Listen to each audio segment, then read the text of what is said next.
Hello students, welcome to Lalitha academy. ఎలా ఉన్నారు? ఇంతకుముందు లెసన్స్లో మీరు పెట్టిన కామెంట్స్, డౌట్స్ చూశాను. చాలామందికి వాటికి ఆన్సర్స్ కూడా పంపించాను. మీరు చాలా బాగా సపోర్ట్ చేస్తున్నారు. Thanks and one and of all. అందరికీ థ్యాంక్స్. సో మీరు ఇచ్చిన కామెంట్సే నాకు ఎనర్జీ. సో ఆ కామెంట్స్లో చాలామంది, సార్ మీరు ఫిజిక్స్ ఫాదర్ అలా అన్నారు. నేను ఫిజిక్స్ లెసన్ చెప్పే టీచర్. సో మీ అభిమానానికి మాత్రం చాలా చాలా థ్యాంక్ యూ. ఓకే, సరే. ఈరోజు మనం ఈ లెసన్లో ఏం చేయబోతున్నాం? Thermodynamic processes, isothermal process. What is isothermal process తెలుసుకుంటా. ఈ ప్రాసెస్లో వర్క్ డన్ ఏంటి, వర్క్ డన్ ఎలా క్యాలిక్యులేట్ చేయాలి, అలాగే how much of heat energy is transfer to the system in this process, అలా how much internal energy is changed, ఇవన్నిటికీ ఈ లెసన్లో ఈ క్లాస్లో మనం డిస్కస్ చేయబోతున్నాం. సో జాగ్రత్తగా ఫాలో అవ్వండి. వీటి మీద మనకి ఆబ్జెక్టివ్ ఎగ్జామ్స్లో ప్రాబ్లమ్స్ అడుగుతున్నాడు. అలాగే ఈ ప్రాసెస్లో డిఫరెంట్ గ్రాఫ్స్ ఉంటాయి. Pressure, volume graphs, pressure, temperature గ్రాఫ్లు. ఆ గ్రాఫ్ల మీద కూడా మనకి నీట్ ఐఐటి ఎగ్జామ్స్లో చాలా సందర్భాల్లో ప్రాబ్లమ్స్ అడిగాడు. కాబట్టి చాలా చక్కగా ఈజీగా మీకు అర్థమయ్యే విధంగా నేను ఎక్స్ప్లెయిన్ చేయబోతున్నా. సో జాగ్రత్తగా వినండి, ఫాలో అవ్వండి, నేర్చుకోండి, ర్యాంకర్గా మారండి. Definite you will be the ranker. Follow అయ్యారా? 100% ర్యాంకర్. సో చదువుకోండి, బాగా చదువుతున్నాం కదా అని మిగతావి మర్చిపోమాకండి. తినండి, అన్నం తింటా, చక్కగా ఆహారం తీసుకుంటా, ఎనర్జెటిక్గా ఉంటేనే చదువు బాగా వస్తుంది. అలానే మళ్ళీ ఓవర్గా తినకండి రానా, నిద్ర వచ్చేసిద్ది. నిద్రపోతే మళ్ళీ చదువు వెనకబడుతుంది. కాబట్టి అవసరమైనంతవరకు చక్కగా యాక్టివ్గా చదువుకోండి, యాక్టివ్గా ఉండండి, ఆటలాడండి. ఒక రోజు ఒక 1 అవర్ యాక్టివ్గా ఆటలాడుకోండి. అలాగే చక్కని ఆహారం తీసుకోండి. అమ్మా నాన్న మాట చక్కగా వినండి. Okay, thank you. రండి లెమన్ లెసన్లోకి వెళ్దాం. థర్మోడైనమిక్ ప్రాసెస్ ఏంటి? థర్మోడైనమిక్ ప్రాసెస్లు అంటే మనం ఒక థర్మోడైనమిక్ సిస్టమ్ యొక్క స్టేట్ని ఒక స్టేట్ నుంచి ఇంకో స్టేట్కి తీసుకెళ్తాం. అలా స్టేట్ని తీసుకెళ్ళేటప్పుడు వేరు మెథడ్స్, అవే ఇక్కడ మనం థర్మోడైనమిక్ ప్రాసెస్ అంటాం. సరే, ఈ థర్మోడైనమిక్ ప్రాసెస్లో మనం చెప్పుకోదగినవి ఇంపార్టెంట్వి. First one is isothermal process. Second one is isochoric process. Third one is isobaric process. Fourth one is adiabatic process.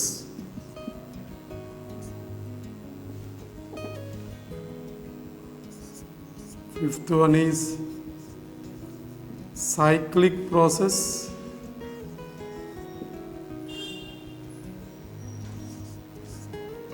Sixth one is polytropic process.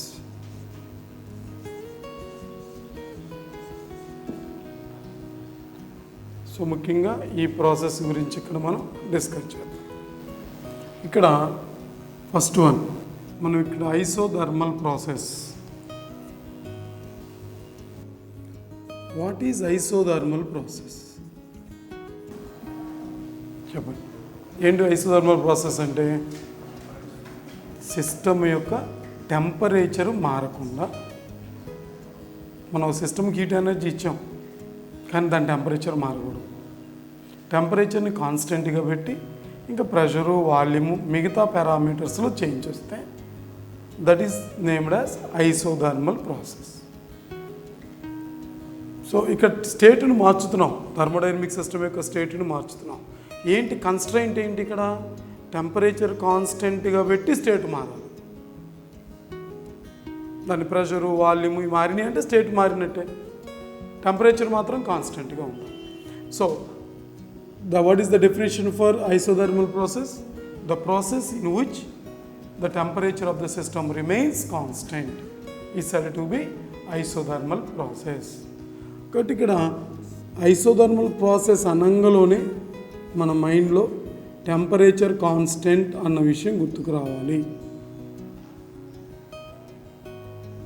Okay, next మరి ఇంతకుముందు మనం చెప్పుకున్నాం ఇంటర్నల్ ఎనర్జీ అనేది దేన్ని బట్టి మారిద్ది అనుకున్నాం? సిస్టమ్ యొక్క టెంపరేచర్ మారితే ఇంటర్నల్ ఎనర్జీ, టెంపరేచర్ మారకపోతే ఇంటర్నల్. అంటే ఈ ఐసోథర్మల్ ప్రాసెస్లో స్టేట్ మారినా ఆ సిస్టమ్ యొక్క ఇంటర్నల్ ఎనర్జీ కూడా మారదు, అది కూడా కాన్స్టెంటే. టెంపరేచర్ కాన్స్టెంట్ అంటే చేంజ్ ఇన్ టెంపరేచర్ ఏమైనట్టు? డిటి వాల్యూ ఏమైనట్టు అండి? 0. మరి అలాగే ఇంటర్నల్ ఎనర్జీ కాన్స్టెంట్ అంటే చేంజ్ ఇన్ ఇంటర్నల్ ఎనర్జీ ఏమైనట్టు అండి? 0. Isothermal process. Okay, next third one, first law of thermodynamics. సిస్టమ్కి మనం ఈ ప్రాసెస్లో డిక్యూ ఎనర్జీని సిస్టమ్కి ఇస్తే అది ఇంటర్నల్ ఎనర్జీగా ఎక్స్టర్నల్ వర్క్గా మారిద్దని చెప్పాం కదా. ఇది ఫస్ట్ లా ఆఫ్ థర్మోడైనమిక్స్ కదా. మరి ఈ ప్రాసెస్లో చేంజ్ ఇన్ ఇంటర్నల్ ఎనర్జీ ఎంత? 0 కదా. అది ఇక్కడ సబ్స్టిట్యూట్ చేస్తే first law of thermodynamics in isothermal process become dq is equal to dw, since in this process du is 0.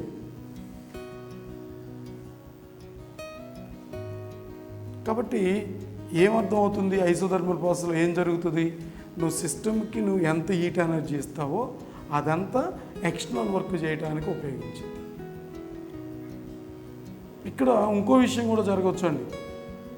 System మీద నువ్వు వర్క్ చేస్తే work is done on the system, అప్పుడు ఏం జరిగిద్దండి?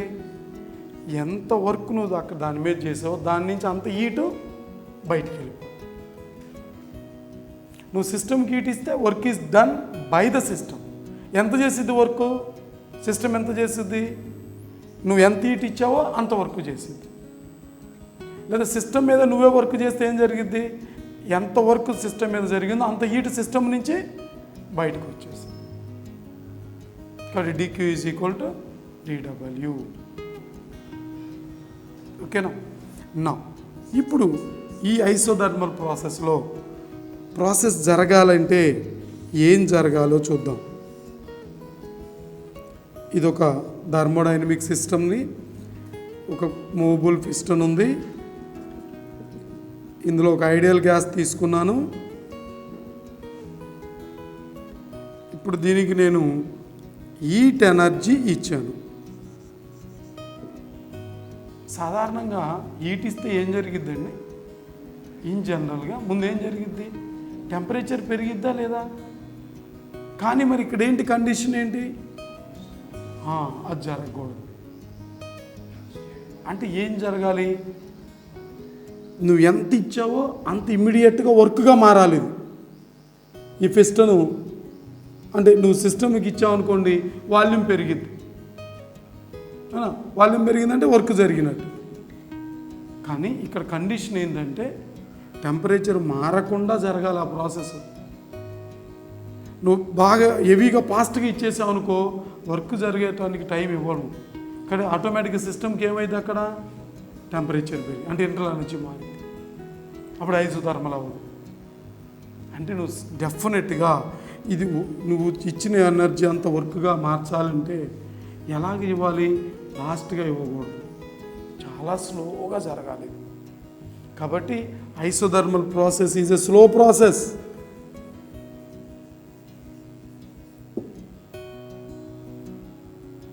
ఇది స్లోగా చేస్తేనే టెంపరేచర్ నువ్వు కాన్స్టెంట్గా మెయింటైన్ చేసి ఎప్పటికప్పుడు నువ్వు ఇచ్చిన హీట్ని వర్క్గా మార్చుకునేది. లేదా వర్క్ చేసిన work is done on the system.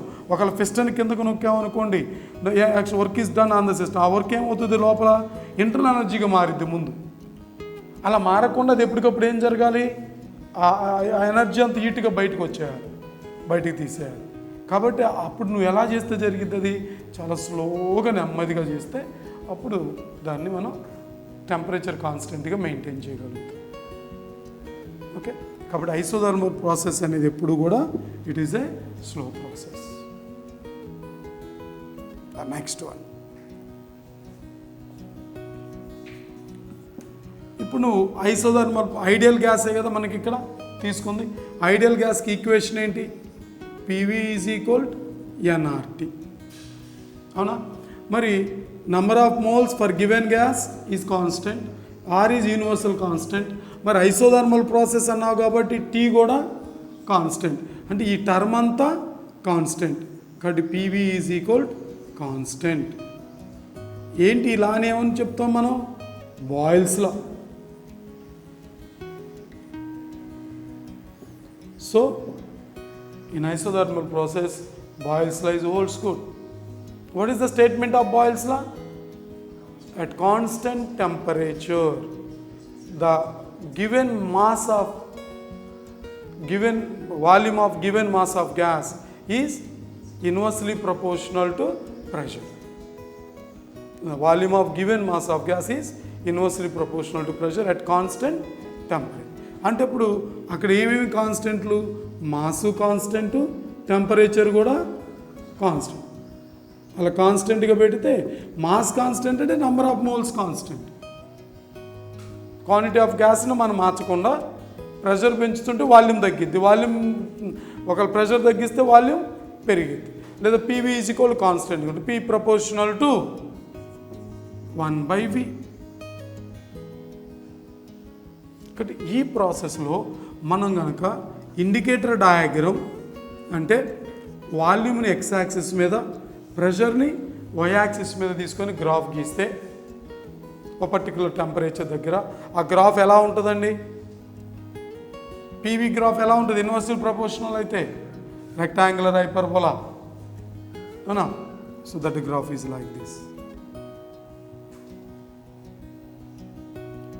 Pressure increase అవుతుంటే వాల్యూమ్ ఇంక్రీజ్ అయిందంటే ప్రెషర్ డిక్రీజ్ అవుతున్నట్టు. సో ఇది ఇలా వెళ్తుంటే ఇది కిందకి దిగుతుంది. లేదా ఎక్స్పాన్షన్ అంటే థర్మల్ ఎక్స్పాన్షన్ జరుగుతుంది అనుకోండి, అప్పుడు ప్రెషరు తగ్గిపోతుంది. ఒకవేళ కంప్రెషన్ జరుగుతుంటే ఐసోథర్మల్ కంప్రెషన్ జరిగితే ప్రెషర్ పెరిగింది. కానీ టెంపరేచర్ ఎలా ఉండాలండి? కాన్స్టెంట్గా ఉండాలి. ఓకేనండి. So this is the nature of the graph. Now ఇక్కడ ఈ గ్రాఫ్ కాన్సెప్ట్లో నాకు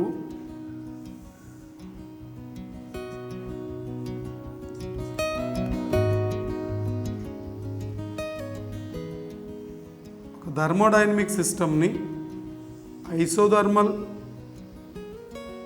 ప్రాసెస్ జరిగినాయి.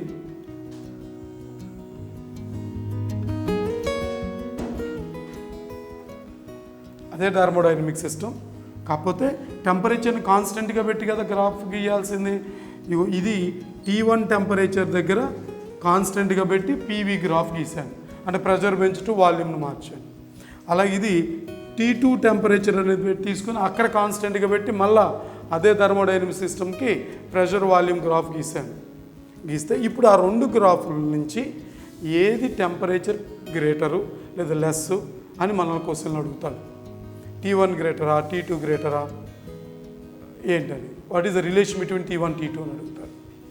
ఆ గ్రాఫుల నుంచి చెప్పమంటాడు. ఎలా చెప్తాను చెప్పండి. అక్కడ area under the PV graph దేనికి సమానం? Work done. ఎలాగా అసలు ఇక్కడ వర్క్ అనేది ఏమైంది అన్నాం? హీట్ ఎనర్జీకి సమానం అన్నాం. అసలు టెంపరేచర్ ఏమి మారదు. అంటే ఒక పర్టికులర్ టెంపరేచర్ ఒక కంటైనర్ తీసుకున్నాం, దానిలో గ్యాస్ వేసారు. ఒక పర్టికులర్ టెంపరేచర్ ఒక 50 degrees లేదా 300 Kelvin టెంపరేచర్ మెయింటైన్ చేసి ఇంకా టెంపరేచర్ మారకుండా నేను ఐసోథర్మల్ ప్రాసెస్లో ప్రెషర్ వాల్యూమ్ను మార్చుకుంటా ప్రతిసారి గ్రాఫ్ గీసాను. ఇలా వచ్చింది, ఇది అయిపోయింది. ఈసారి ఏం చేశానంటే 500 Kelvin టెంపరేచర్ మెయింటైన్ చేసి మళ్ళీ పీవీ అదే సిస్టమ్కి మళ్ళీ పీవీ గ్రాఫ్ గీశాను. రెండు వేరు టెంపరేచర్ దగ్గర అలా గ్రాఫ్ గీసి ఇప్పుడు నాకే ఆ గ్రాఫ్ షేపులను బట్టి ఆ గ్రాఫ్ పొజిషన్లను బట్టి నాకు ఆ రెండు టెంపరేచర్లో ఏది పెద్దది ఏది చిన్నదో చెప్పమని అడుగుతున్నాడు. ఒక పని చేద్దాం, అది తెలియనప్పుడు మనం దీనికి ప్యారలల్గా ఇలా ఒక లైన్ కొడదాం. ఏదో ఒక పర్టికులర్ ప్రెషర్ తీసుకొని ఒక P0 ప్రెషర్ తీసుకుందాం, అవునా? సో ఇప్పుడు ఈ పాయింట్ దగ్గర కట్ అయింది కదా, ఈ కరస్పాండింగ్ ఇది V1 అనుకుందాం, ఈ వాల్యూమ్. ఈ కరస్పాండింగ్ వాల్యూమ్ ఇది V2 అనుకుందాం, అవునా? అప్పుడు ఇక్కడ ప్రెషర్ ఏంటి? ఈ కరస్పాండింగ్ ప్రెషర్ ఇది P0, ఇది P0.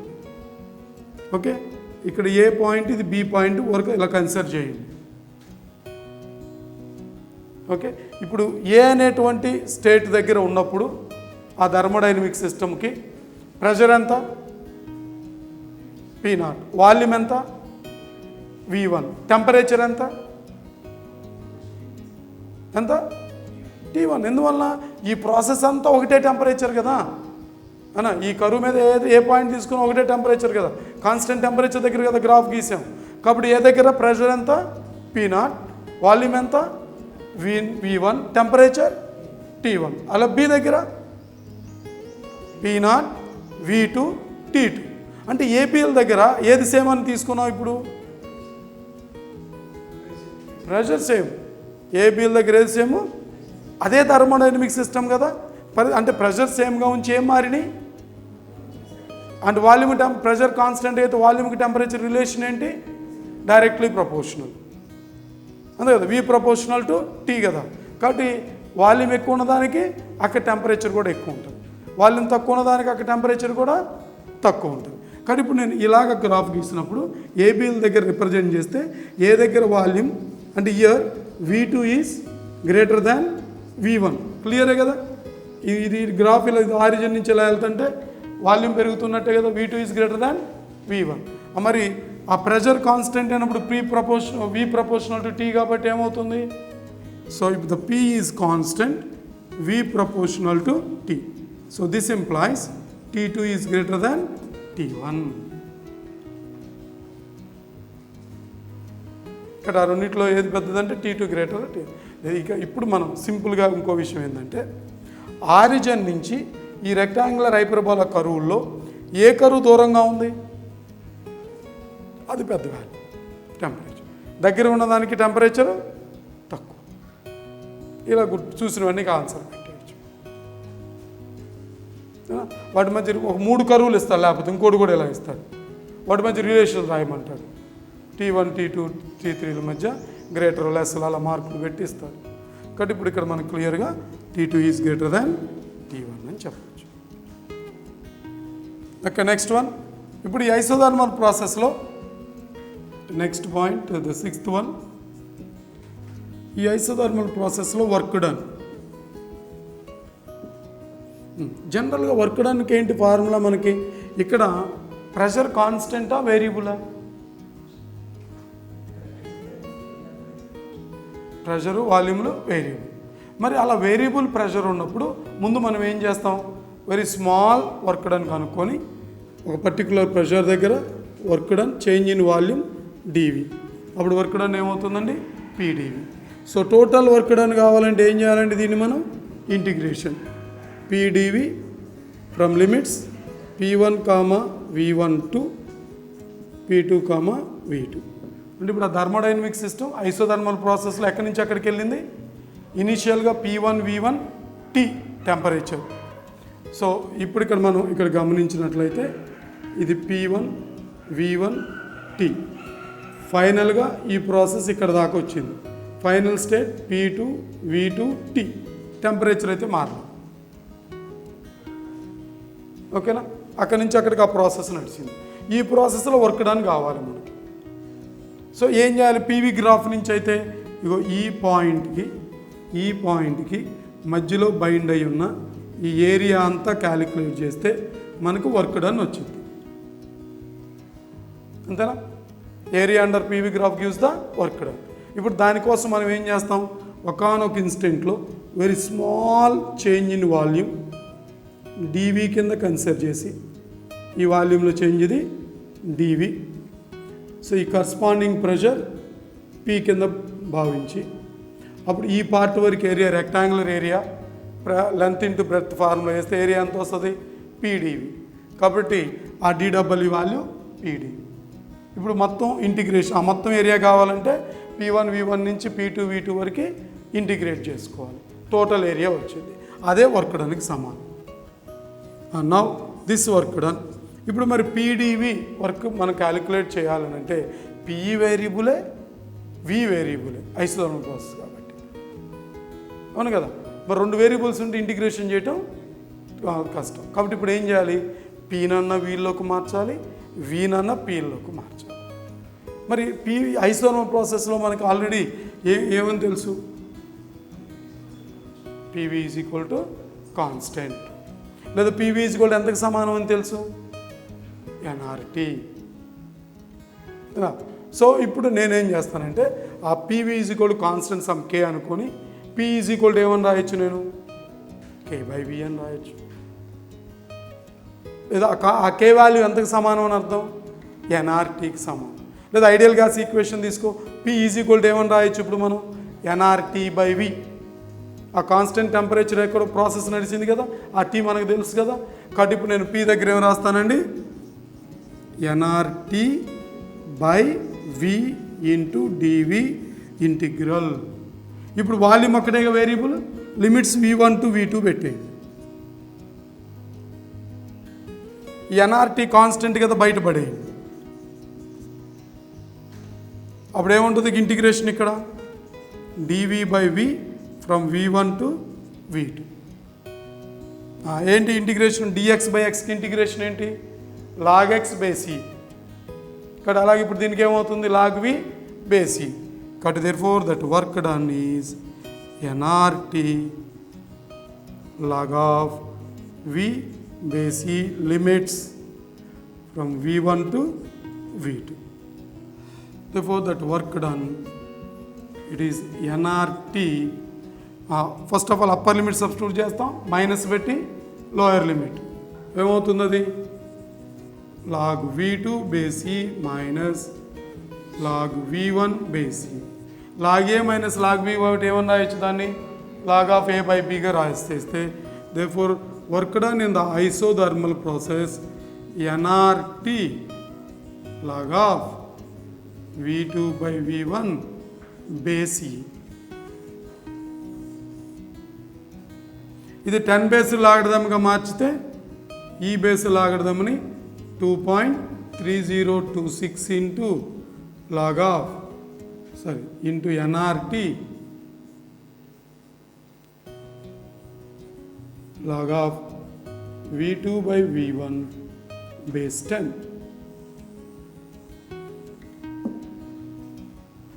బాయిల్స్ లా నుంచి మనకి పీవీ ఈజ్ ఈక్వల్ కాన్స్టెంట్ నుంచి మనం ఏమని రాయొచ్చు, P1V1 is equal to P2V2 అని రాయొచ్చుగా ఐసోథర్మల్ ప్రాసెస్లో కదా. అప్పుడు దీని నుంచి V2/V1 ఈజ్ ఈక్వల్ టు ఏమవుతుంది, దీని నుంచి P1/P2. therefore work done in isothermal process nRT log of P1/P2/c or ln అని రాస్తారు టెక్స్ట్ బుక్లో, బేస్ ఈ బేస్ లాగడదామని or 2.3026 into nRT log of P1/P2/10. In terms of ప్రెషర్లు, ఇనిషియల్ ప్రెషరు ఫైనల్ ప్రెషర్ తెలిసినా వర్క్ కనుక్కోవచ్చు, లేదా ఇనిషియల్ వాల్యూమ్ ఫైనల్ వాల్యూమ్ తెలిసినా కూడా వర్క్ డన్ కనుక్కోవచ్చు. ఏ ప్రాసెస్లో, ఐసోథర్మల్ ప్రాసెస్లో వర్క్ డన్కి ఫార్ములా. మరి ఫస్ట్ లా ఆఫ్ థర్మోడైనమిక్స్లో మనకేం తెలుసుకున్నాం అన్నమాట, dq is equal to dW. అంటే ఇక్కడ నువ్వు ఈ యొక్క సిస్టమ్ని V1 నుంచి V2 వాల్యూమ్కి నువ్వు ఐసోథర్మల్ ప్రాసెస్లో పెంచాలని అంటే నువ్వు బయట నుంచి దానికి ఎంతో కొంత ఈ ఎనర్జీ ఇవ్వాలి. ఆ ఇచ్చిన హీట్ ఎనర్జీ ఎంత అంటే అక్కడ ఎంత వర్క్ చేసావో అంత ఇచ్చినట్టు. కాబట్టి this is also equal to the same nRT log of V2/V1/c. Isothermal ప్రాసెస్లో ఇచ్చిన హీట్ ఎనర్జీకి ఫార్ములా అన్నా కూడా ఇదే అవుతుంది. What is about the specific heat in this process? Isothermal ప్రాసెస్లో ఇప్పుడు స్పెసిఫిక్ హీట్ ఎంత? స్పెసిఫిక్ హీట్ అంటే ఏంటి డెఫినేషన్ చెప్పుకున్నాం, 1 మోలార్ స్పెసిఫిక్ హీట్ అనుకోండి. ఒక మోల్ గ్యాస్ తీసుకొని దాని టెంపరేచర్ని అసలు ఇక్కడ ఏంటి మరి డిగ్రీ పెంచడం ఏంటి, కాన్స్టెంట్ కదా, డిటీ 0 కదా. అప్పుడు మనకి ఎన్సి ఇంటూ డిటీ కదా. అప్పుడు సి ఈజ్ ఈక్వల్ టు ఏమవుతుంది, dQ/NdT. డిటీ అంత ఇక్కడ 0, సంథింగ్ బై 0. కాబట్టి ఐసోథర్మల్ ప్రాసెస్లో స్పెసిఫిక్ హీట్ ఎంత అంటే ఇన్ఫినిటీ. నువ్వు ఎంత ఇచ్చినా 1 డిగ్రీ సెంటిగ్రేడ్ పెరగదు, టెంపరేచర్ ఏమి పెరగదు. కాబట్టి నువ్వు ఎంత హీట్ ఇన్ఫినిటీ హీట్ ఎనర్జీ ఇచ్చినా 1 డిగ్రీ పెంచడానికి అది చాలనట్టే, టెంపరేచర్ ఇంక్రీజ్ అవ్వదు. కాబట్టి స్పెసిఫిక్ హీట్ ఇక్కడ ఐసోథర్మల్ ప్రాసెస్ ఎంత అంటామండి? Infinity. In this process specific heat of the system is infinity. Thermal capacity అన్నా కూడా ఇన్ఫినిటీ. అంటే ఒక బాడీకి ఒక సిస్టమ్కి 1 డిగ్రీ పెంచడానికి అవసరమైన హీట్ ఎనర్జీని ఆ సిస్టమ్ యొక్క థర్మల్ కెపాసిటీ.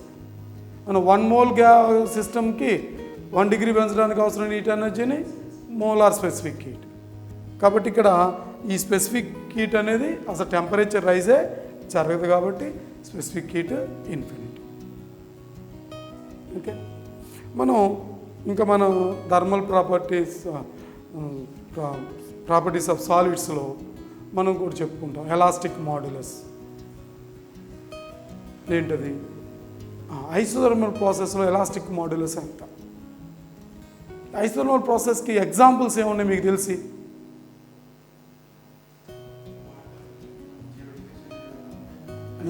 మెల్ట్ అవుతుంది కదా, స్టేట్ మారుతుంది కదా. Ice at 0 degree centigrade heat ఇచ్చావు అనుకో, ఏం జరిగిద్ది? టెంపరేచర్ అదే ఉంటుంది, కానీ సాలిడ్ స్టేట్ నుంచి లిక్విడ్ స్టేట్కి మారింది, టెంపరేచర్ మాత్రం కాన్స్టెంట్. కాబట్టి అది మనం ఏమనుకోవచ్చు? Isothermal process. అలాగే బాయిలింగ్ జరిగేటప్పుడు కూడా, బాయిలింగ్ పాయింట్ దగ్గర కూడా వాటర్ తీసుకుందాం, 100 డిగ్రీ సెంటిగ్రేడ్ దగ్గర నువ్వు హీట్ ఇస్తే ఏమవుతుంది? దాన్ని స్టీమ్గా కన్వర్ట్ చేస్తుంది, కానీ టెంపరేచర్ మారదు. అప్పుడు బాయిలింగ్ జరిగేటప్పుడు కూడా మనకి టెంపరేచర్ కాన్స్టెంట్, దాని యొక్క స్టేట్ మారిపోతూ ఉంటుంది. కాబట్టి that is also example for isothermal process. ఓకేనా? మరి న్యూటన్ చెప్పినటువంటి ప్రాసెస్ ఎక్కడంటే propagation of sound through gases. Propagation of sound wave through gases is an isothermal process according to Newton. అంటే ఏంటి ఆయన ఉద్దేశం? ఆయన ఏమని భావించాడు? సౌండ్ వేవ్ ప్రాపగేషన్ అంటే ఏం ఫామ్ అవుతాయి? కంప్రెషన్స్, రేర్ ఫ్రాక్షన్స్ ఫామ్ అవుతాయి. Sound wave is a longitudinal wave. Compression దగ్గర ఏమవుతాయి? అవన్నీ దగ్గరికి వస్తాయి. రేర్ ఫ్రాక్షన్ దగ్గర అంటే దగ్గరికి వచ్చినప్పుడు అక్కడ ప్రెషర్ పెరుగుతుంది, వాల్యూమ్ తగ్గుతుంది. ఈ యొక్క గ్యాస్ గుండా సౌండ్ వేవ్ ప్రాపగేట్ అవుతుంటే కంప్రెషన్స్, రేర్ ఫ్రాక్షన్స్ ఫామ్ అవుతాయి. కంప్రెషన్ దగ్గర ప్రెషర్ పెరుగుతుంది, వాల్యూమ్ తగ్గుతుంది. రేర్ ఫ్రాక్షన్ దగ్గర ప్రెషర్ తగ్గుతుంది, వాల్యూమ్ పెరుగుతుంది. ఆయన న్యూటన్ ఏమనుకున్నాడంటే ఈ కంప్రెషన్ దగ్గర ఎంత టెంపరేచర్, రేర్ ఫ్రాక్షన్ దగ్గర కూడా అదే టెంపరేచర్ ఉంటుంది, కానీ ప్రెషర్, వాల్యూమ్లు మారుతున్నాయి అని ఆయన దృష్టిలో ఇదే ప్రాసెస్ అనుకున్నాడు. Propagation of sound through gases is an isothermal process అని అనుకున్నాడు. కానీ అది తప్పని తర్వాత లాప్లస్ దాని గురించి వివరించాడు. కానీ ఆయన అనుకుంది మాత్రం అది ఐసోథర్మల్ ప్రాసెస్. కాబట్టి ఆయన సౌండ్కి గ్యాస్లో వెలాసిటీకి ఈక్వేషన్ డెరైవ్ చేశాడు. ఆయన ఏ ప్రాసెస్ అనుకున్నాడు? ఐసోథర్మల్ ప్రాసెస్ ప్రకారం. In general velocity of sound V is equal elastic modulus by density. Elastic modulus by density. A medium గుండా అయితే ఒక సౌండ్ వేవ్ ప్రాపగేట్ అవుతుందో ఆ మీడియం యొక్క ఎలాస్టిక్ మాడ్యులస్ని, నెక్స్ట్ ఆ మీడియం యొక్క డెన్సిటీ రేషియో కట్టి, ఆ రేషియోకి రూట్ కడితే అది సౌండ్ వేవ్ యొక్క వెలాసిటీ అయితే ఆ మీడియంలో. ఓకేనండి, this is the equation for velocity of sound according to Newton. ఈ ఈక్వేషను సాలిడ్స్, లిక్విడ్స్లో సాటిస్ఫై అయింది బాగానే. సాలిడ్స్లో ఏం చేస్తాం? ఎలాస్టిక్ మాడ్యులస్ దగ్గర యంగ్స్ మాడ్యులస్ వేస్తాం. ఎందువలన? ఇక్కడ లాంగిట్యూడినల్ వేవ్ కాబట్టి longitudinal compression, longitudinal strain, longitudinal stress develop అవుతాయి. కాబట్టి Young's modulus is equal longitudinal stress by, కాబట్టి అక్కడ ఎలాస్టిక్ మాడ్యులస్ అంటే యంగ్స్ మాడ్యులస్ అయ్యాలి. సాలిడ్స్లో వెలాసిటీ ఆఫ్ సౌండ్ కనుక్కోమంటే ఏంటి formula? √/, Young's modulus by density of that solid. అలాగే లిక్విడ్స్ వచ్చేసరికి ఏమేస్తావు? Bulk modulus. ఓకేనండి. మరి గ్యాసెస్కి కూడా ఫ్లూయిడ్ ఇది కూడా దీనికి కూడా బల్క్ మాడ్యులస్ ఉంటుంది. మరి గ్యాసెస్లో బల్క్ మాడ్యులస్ ఎలా కనుక్కుంటాం? బల్క్ మాడ్యులస్ అంటే ఏంటి? కే దీంతో చూపిస్తాం, delta P by minus delta V by V, ఇదేగా బల్క్ మాడ్యులస్. నో ఇప్పుడు ఐసోథర్మల్ ప్రాసెస్ తీసుకున్నాం. ఇన్ ద ఐసోథర్మల్ ప్రాసెస్ ఈ బల్క్ ఎలాస్టిక్ మాడ్యులస్ కనుక్కున్నాం మనం ఐసోథర్మల్ ప్రాసెస్కి. ఎంత అవుతుంది? ఐడియల్ గ్యాస్కి ఏ గ్యాస్ ఏ ప్రాసెస్లో అయినా అది ఐడియల్ గ్యాస్ అయితే పీవీ ఈక్వల్ ఎన్ఆర్టీ ఓబే అవ్వాల్సిందేగా, అవునా? ఓబే అయింది. ఇప్పుడు దీనికి డిఫరెన్సియేషన్ చేద్దాం. ఏం వేరియబుల్స్ ఏడా? ప్రెషరు, వాల్యూమ్ మాత్రం వేరియబుల్స్, మిగతావి కాన్స్టెంట్. ఇది ఈ రెండు వేరియబుల్స్ ఇంటూగా ఉన్నాయి కాబట్టి యూవీ ఫార్ములా వేస్తాం. Pressure into change in volume plus volume into change in pressure, ఇది డిఫరెన్స్. ఈజ్ ఈక్వల్ ఎన్ఆర్టీలని కాన్స్టెంట్లు కాబట్టి కాన్స్టెంట్కి differentiation 0. Now PdV is equal minus VdP, then P is equal minus VdP by dV, or this is nothing but dP by minus dV by V. ఏంటిది? Bulk modulus. కాబట్టి therefore in isothermal process bulk modulus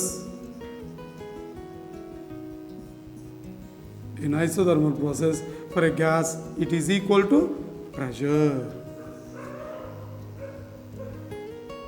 isothermal ప్రాసెస్లో ఆ gas ఆ ఇన్స్టెంట్లో ఏ pressure ఉంటే అదే దాని యొక్క bulk modulus అవుతుంది. ఓకేనండి అన్నావు కాబట్టి సౌండ్ వేవ్ ప్రాపగేట్ అవుతుంది ఐసోథర్మల్ ప్రాసెస్లో అన్నావు కాబట్టి velocity of sound V is equal to ఏమవుతుంది? ఇప్పుడు మనకి velocity of sound wave in gases is root over pressure by density rho, ఆ gas density P by rho. ఎవరు ఈ ఈక్వేషన్ వెలాసిటీ ఆఫ్ సౌండ్ ఎవరు చెప్పిన ఈక్వేషన్? ఇది న్యూటన్స్ చెప్పిన ఈక్వేషన్. ఎందుకైంది ఇలాగా? ఆయన ఏమని భావించాడు? Propagation of sound wave through gases isothermal process అని భావించాడు. కానీ ప్రాక్టికల్గా ఎయిర్ ఒక గ్యాసే కదా, ఇందులో sound velocity nearly 330 meter per second. మరి ఈ అట్మాస్ఫియర్ ప్రెషర్ వాల్యూని అట్మాస్ఫియర్ డెన్సిటీని ఇందులో సబ్స్టిట్యూట్ చేసి క్యాలిక్యులేట్ చేస్తే అది 280 మీటర్ పర్ సెకండ్ వచ్చింది. అంటే ఎంత డిఫరెన్స్ ఉందో దాదాపు ఒక 50 మీటర్ పర్ సెకండ్స్ తేడా ఉంది. అంటే అది కోయిన్సైడ్ అవ్వట్లా. అంటే ఇతను చెప్పిన తీరులేదో మిస్టేక్ ఉంది. ఏం మిస్టేక్ అంటే ఆయన అనుకున్నాడే ఐసోథర్మల్ ప్రాసెస్ అని, అది కాదు. Propagation of sound through gases is not isothermal process, it is an adiabatic process. Adiabatic process అని తీసుకుంటే అప్పుడు సౌండ్ వెలాసిటీ దాని ప్రకారం బల్క్ మాడ్యులస్ క్యాలిక్యులేట్ చేస్తే అది మనకి గామా పి వచ్చింది. ఐడియాబాటిక్ ప్రాసెస్లో బల్క్ మాడ్యులస్ ఎంత వచ్చిందండి? Gamma P. అప్పుడు వెలాసిటీ ఆఫ్ సౌండ్కి ఈక్వేషన్ ఏమవుతుందండి? Gamma P. కాబట్టి ఇట్ ఈజ్ అన్ ఐడియాబాటిక్. ఇది ఐడియాబాటిక్ ప్రాసెస్లో అయితే ఐసోథర్మల్ ప్రాసెస్లో బల్క్ మాడ్యులస్ ఇది అవుతుంది. తర్వాత అడియాబాటిక్ ప్రాసెస్ వచ్చింది, అక్కడ కావాలంటే చేసి చూపిద్దాం. Bulk modulus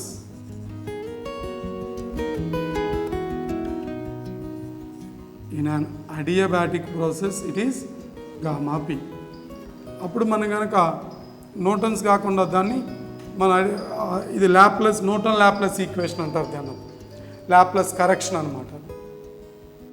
this is the correct equation. It is a Newton Laplace equation. So actually finally found out that the propagation of sound wave through gases is an adiabatic process. In that adiabatic process bulk modulus is equal to gamma p, where gamma is Cp by Cv, the ratio of the two specific heats of that gas. Okay, this is the equation. Now it is exactly coincide with the practical values. So ఇప్పుడు మనకి ఈ కాన్సెప్ట్లో మనం నేర్చుకోవాల్సిన point ఏంటంటే isothermal ప్రాసెస్లో bulk modulus ఎంతకు సమానం? ప్రెషర్కి. ఓకే, ఆ గ్యాస్ ప్రెషరే బల్క్ మాడ్యులస్ అవుతుంది. ఐసోథర్మల్ ప్రాసెస్లో స్పెసిఫిక్ హీట్ ఎంత? ఇన్ఫినిటీ. థర్మల్ కెపాసిటీ ఎంత? Infinity. That is about the isothermal process. Isothermal ప్రాసెస్లో సిస్టమ్కి మనం హీట్ ఎనర్జీ ఇస్తే ఆ హీట్ ఎనర్జీ అంతా దేనికి ఉపయోగపడుతుంది? ఎక్స్టర్నల్ వర్క్కి ఉపయోగపడుతుంది. ఓకేనండి. సో ఈ ప్రాసెస్ ఎలా చేయాలి? క్విక్గా చేయొచ్చా స్లోగా చేయొచ్చు అంటే it is very slow process. Next, so isothermal ప్రాసెస్లో సిస్టమ్కి ఇచ్చిన హీట్ ఎనర్జీ ఎంత అంటే ఏంటి ఫార్ములా? ఎన్ఆర్టీ లాగా V2/V1 లేదా ఎన్ఆర్టీ లాగా P1/P2 బేస్ ఈ. ఒకవేళ 10 బేస్ లాగడదానికి మార్చుకోవాలంటే ఆ వాల్యూని 2.3026తో మల్టిప్లై చేయాలి. ఓకే, ఇక్కడ హీట్ ఎనర్జీ వర్క్ డన్ రెండు ఒకటి ఐసోథర్మల్ ప్రాసెస్లో. ఓకే డియర్ స్టూడెంట్స్, ఈరోజు లెసన్లో మీరు ఐసోథర్మల్ ప్రాసెస్ వీటి గురించి మనం వివరించుకున్నాం, వర్క్ డన్ కనుక్కున్నాం, పీవీ గ్రాఫ్ నుంచి వర్క్ను కనుక్కున్నాం. So first law of thermodynamics ఆ ఫార్ములా ఈ యొక్క ప్రాసెస్లో ఎలా మాడిఫై అయిందో చూసాం. సో వీటి మీద చాలా సందర్భాల్లో ప్రాబ్లమ్స్ ఇచ్చాడు. నెక్స్ట్ క్లాస్లో వీటి మీద మనం ప్రాబ్లమ్స్ చేద్దాం. డెఫినెట్గా ఐసోథర్మల్ వీటి మీద కాంపిటేటివ్ ఎగ్జామ్లో ఎలా ప్రాబ్లమ్స్ అడుగుతున్నాడో వాటిని మనం ప్రాక్టీస్ చేద్దాం నెక్స్ట్ లెసన్లో. సో ఈ లెసన్లో ఇప్పుడు చెప్పినటువంటి కాన్సెప్ట్స్లో మీకు ఏమైనా డౌట్స్ ఉన్నా ఏమున్నా ఇమ్మీడియట్గా నాకు కామెంట్స్ రూపంలో తెలియజేయండి. మీ కామెంట్స్ కూడా ఇవ్వండి, మీ సజెషన్స్ చెప్పండి. ఇంకేమైనా మీకు రిక్వైర్మెంట్స్ ఉంటే అవి కూడా నాకు తెలియజేయండి. మీకు ఫిజిక్స్ కాన్సెప్ట్లో ఫిజిక్స్ సబ్జెక్ట్లో నాకు చేతనైన విధంగా మీకు డౌట్స్ లేకుండా చేసే బాధ్యత నాది. డెఫినెట్గా మీకు ఆ విధంగా నేను సపోర్ట్గా ఉంటాను. మీకు మంచి కాంపిటేటివ్ ఎగ్జామ్లో మంచి ర్యాంక్ తెచ్చే విధంగా నేను సపోర్ట్